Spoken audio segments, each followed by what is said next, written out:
Thank you, class, for joining me today for my lecture on the theater of the absurd. I'm actually pretty excited about teaching this because this is one of my favorite aspects of theater, and I was able to explore it a little more in depth to create this lesson for you today. So I will be talking about the theater of the absurd, and one question we're going to ask is, does this lesson even matter? Like, what matters? I would venture to say, no, it does not matter. So, our first thing that we're going to do is, I love this comic strip. I think this comic strip is hilarious. So if you guys take a couple moments, read this comic strip, and tell me what you think of this comic strip. Knows who Samuel Beckett is? Okay, great. Does anybody understand this comic? Are you from his plays? From his plays? Yeah, no, you're right, yeah. It has to do with his plays, because Samuel Beckett is a playwright. Does anybody find it funny? You think it's funny? I do miss the humor. Yes? Okay, you don't understand why. It's absurd. It is absurd. Great, thank you, Mike. So what sticks out to you about this comic? Darkness. Nothing Darkness. again. Nothing again. And not just nothing again, it's nothing again. Yeah, I have. They also How about the fact that this is an advent calendar? Is that... That's weird. That's weird? Okay. Oh, Nick, it finally clicked for you? Yeah, now I get it. It's Now advent you get calendar. it. Okay. It's hilarious. Great.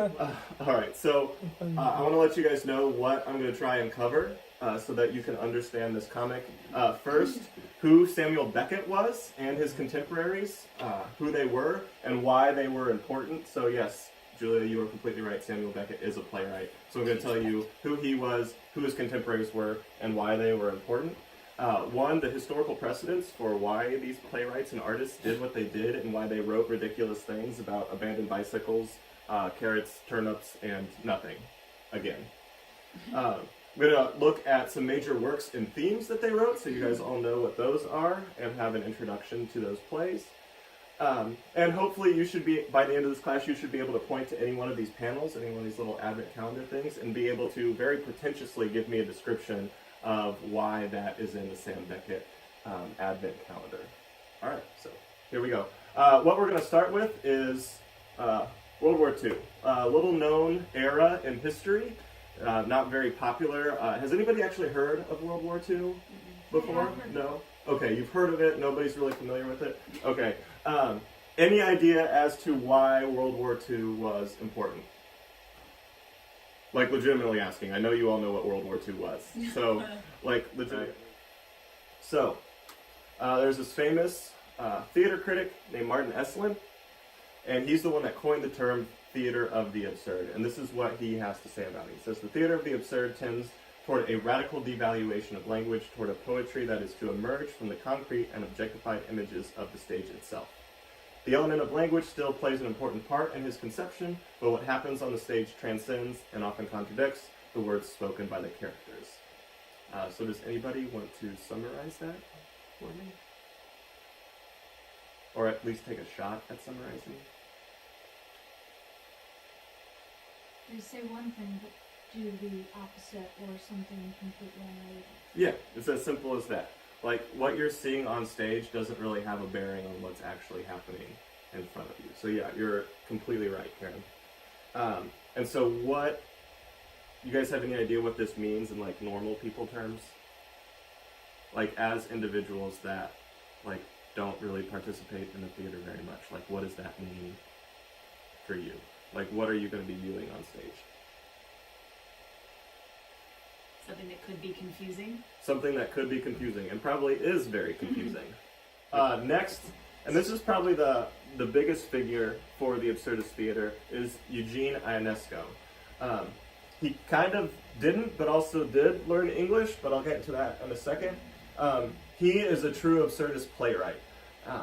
And so all of his plays, he actually started his career as a poet and kind of philosopher, and then he was talking about, he wanted to learn English, so he wanted to write some poems in English, and was using, like, these primers. So has anybody tried to learn a language before? Mm-hmm. right? Like probably in high school or something, you had to like take a Spanish class or a French class or whatever, and they give you these primers where it says, like Jane went to the bathroom, or Mark likes to read a book, or something like that. And you learn how to speak the language by saying these individual sentences. This is how Ionesco tried to learn English. And while he was reading these sentences and going through it, he realized like the depth of complexity in these simple sentences. And so he would read a sentence like, "The floor is below us." And he would understand the truth behind that statement, but then also realize like the inherent wonder that's in that statement. Like how is this knowledge inherent to us? Like how do we know that the floor is below us? Like what about its structure in and of itself makes us know that this is a thing? And as he was reading all of this, he started to take these concepts and expand upon them to a more personal level. So then he starts talking about like husbands and wives, like Mr. and Mrs. Smith. Like Mrs. Smith says that she loves her husband, but like how does she know that? Like what within her being makes her understand and know that this is the truth? And so he started to look at these statements that we all seem to take for granted, like my house is over there, I need to go to work today, these kind of things, and then pull these apart, and that's what led him to the theater of the absurd. He has a pretty robust repertoire of plays, but his most famous one are some major plays. There's going to be a little bit more interaction now, so you guys can start talking about this different stuff. So the first play that we're going to look at is Rhinoceros. So these are a few different productions of the play.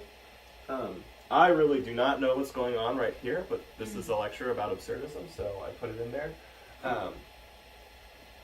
And then I love this picture because, man, I wish the projector was a little bit more high def, because this is a really good looking rhinoceros, and it's pretty funny just like looking in the window at them right there.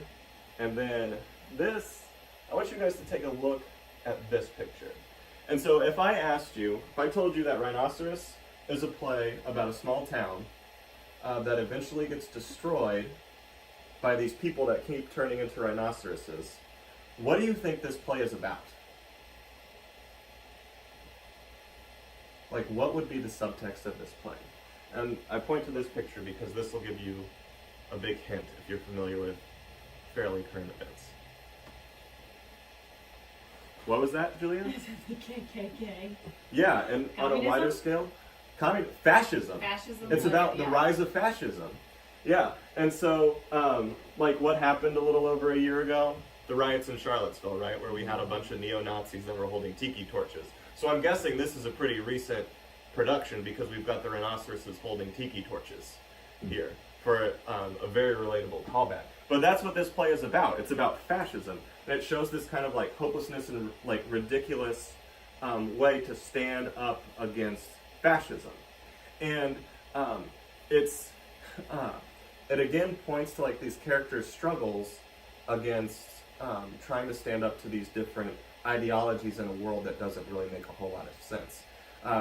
In Rhinoceros, there are scenes where the main character will witness somebody turn into a rhinoceros and then wake up in the morning and not be sure if what happened was real.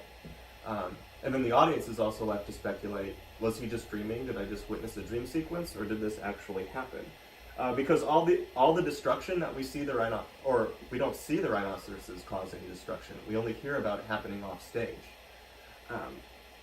And so there's a lot of different ways to depict this, but think about it. Isn't that kind of how fascism works, right? It kind of works in the shadows and back off where we can't see it, but it's destroying a whole lot of things. That's kind of what happened in Nazi Germany. It's a little bit of what's going on in our world now. But Rhinoceros is using these different absurdist aspects to point out this larger theme of fascism. So, coming back around, here's the comic again. So, I get it now. there we go. Oh my gosh. All right, it's hilarious now, right? Great. So, anybody want to describe different parts of this comic to me? The tree is Godot. Yeah, yeah. So the tree, probably a very deliberate callback to Godot, because we're talking about Samuel Beckett specifically. Tree is Godot. Any other ideas? Oh, you look like you're really straining yourself right now. You're still lost. An Well, empty room is the one with the dead people. Oh, an empty room in game? Yeah. I mean, I would say that that's accurate. I mean, I can't really point to like, oh, where 3 urns flows into Samuel Beckett's work, but I feel like it's all very much just like, what does it matter? Like, oh, here's 3 urns, here's the abandoned bicycle. All these like very, like, you know, like sort of empty, like sad or seemingly sad images, but Yeah. but some not necessarily sad, but just like, oh, It bother. points out nothing twice, but are we really looking at nothing all of it? Yeah. Is Like- it? Say what were you gonna say, Julia? I'm trying to think of like. They all have to do with how God isn't real. That's why it's ironic. It's an Advent calendar. Yes. Yeah. That's great. Like it's an advent calendar. And I can't see the top left, what? Oh, sorry. so I forgot about that. There we go. Okay, that's yeah, it's an funny. advent calendar. And what is the time of Advent? It's when we Preparation. preparation Wait for for Godot. for Christ. Oh. When we wait for Godot, But he arrives. and then Oh, I hate an this. Advent, and in Advent, Okay, Christ that's actually really comes. funny. But with Beckett, he doesn't come, right? We've got 3 funeral urns, 3 parts of the Trinity, all dead. Maybe. An abandoned bicycle, the loss of youth, a carrot and some turnips. I really don't know. Like, Carrot and some turnips. just some But carrot. 3 and things turnips. again. The Holy Spirit. Root vegetables, you know, you subsist on them ground. when you're close to death. I don't know. A rock. Yeah. I think nothing is pretty obvious, but then Gald emphasizes it with nothing again. And darkness. And darkness. Yeah. So these are the things that we get, like, Oh, so we're, What an ass. Go ahead. yeah. and the tree's like the tree in Eden. Yeah. Ooh, yes. Nice. Yeah, so this, I think that's where the depth and humor in this comic comes from. That's fun. Like, and that was the goal, Kyle. I didn't say you had to like it. I just said that you had to understand it.